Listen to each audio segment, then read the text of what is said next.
ఇప్పుడు మనం చూడబోయే వీడియోస్ కంప్లీట్గా చూసిన తర్వాత సత్య సంబంధులు, సత్యాన్ని ప్రేమించేవారు, సత్యం కోసం తెగించేవారు విజయ్ ప్రసాద్ రెడ్డి గారు చేసే పనులను తప్పకుండా ఖండించి తీరుతారు. ఇంత దారుణమైన వక్రీకరణ మనం ఎప్పుడూ చూసుండం. ఇతను మాట మాట్లాడతాడు, చాలా తప్పు మాట అన్నమాట అది. అయ్యా ఏమంటాడంటే,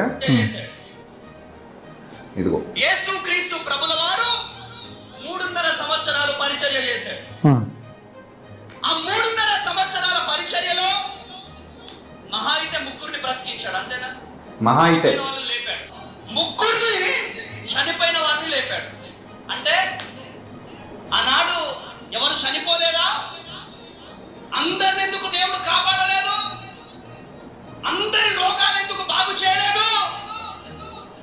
చూసావా? మహా అయితే 3నట.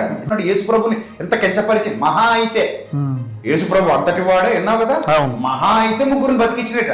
ఇతనికి తెలియని సంగతి ఏంటంటే, యోహాను సువార్త 21:25 ఏమని ఉంటదంటే, అక్కడ యోహాను సువార్త 21:25లో ఆయన చేసిన కార్యములు ఇంకనూ అనేకములు కలవట, వాటిలో ప్రతిదాన్ని వివరించి రాయబడిన గ్రంథాలకు భూలోకం కూడా చాలా.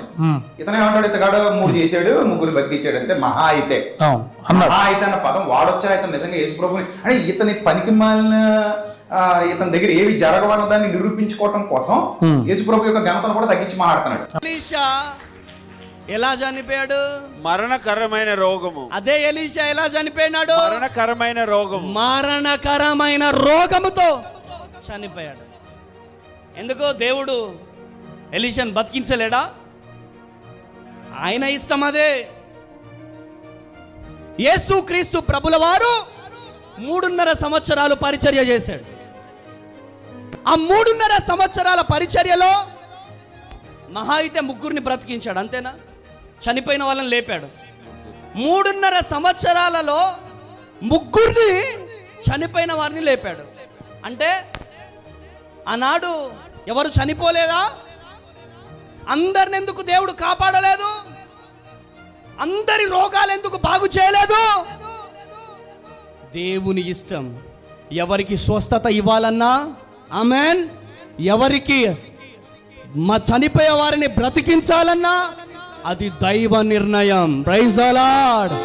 ఎవరిని బ్రతికించాలన్నా, ఎవరిని చనిపోయిన వారిని లేపాలన్నా అది దైవ నిర్ణయము. యేసు ప్రభువుల వారు లోక రక్షకుడు, సర్వ సృష్టికర్త, సజీవుడైన యేసయ్య 3 బ్రతికించాడు. అంటే 3.5 సంవత్సరాలలో అసలు మరణాలే జరగలేదా? జరిగాయి, కానీ 3 దేవుడు లేపాడు. Praise the Lord. ఎవరిని బ్రతికించాలన్నా, ఎవరిని స్వస్థపరచాలన్నా అది దైవ నిర్ణయం. దీని మీద ఎలాంటి కామెంటరీ చేయనవసరం లేకుండానే ఇక్కడ ఏం జరుగుతుంది అనే విషయం మన అందరికీ అర్థమైపోయి ఉంటుంది. కేవలం ఒక దైవజనుడు మీరు నమ్మిన సిద్ధాంతం ఏదైతే ఉందో, మనుషుల ద్వారా దేవుడు అద్భుతాలు చేయడని, పరిశుద్ధాత్మ వరాలు ఆగిపోయాయి అనేటువంటి అబద్ధపు సిద్ధాంతం ఏదైతే ఉందో, ఏ సిద్ధాంతాన్ని అయితే మీరు ఒక కోటగా నిర్మించుకున్నారో ఆ కోటను కూలగొట్టే విధంగా ఇలాంటి కొందరు దైవజనులు ప్రవచన వరంలో ఆపరేట్ చేసేసరికి ఇంత నీచమైన స్థాయికి దిగజారి కేవలం అమ్మతేజ గారిని బ్యాడ్ చేయాలనే కుట్రపూరితమైన ఉద్దేశంతో ఇంత వక్రీకరణకు పాల్పడడం చాలా బాధాకరం.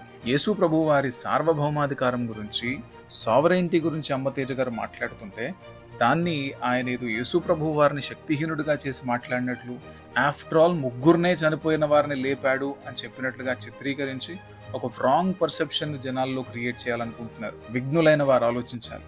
బైబిల్ని క్షుణ్ణంగా చదువుదాం. విజయ్ ప్రసాద్ రెడ్డి గారి లాగా బట్టి కొట్టడం కాకుండా ఉపవాసంతో, ప్రార్థనతో చదివితే మాత్రమే బైబిల్ అర్థమవుతుంది. లేదంటే సత్యం అక్కడే ఉంటుంది కానీ మనకు కనిపించదు. Praise the lord.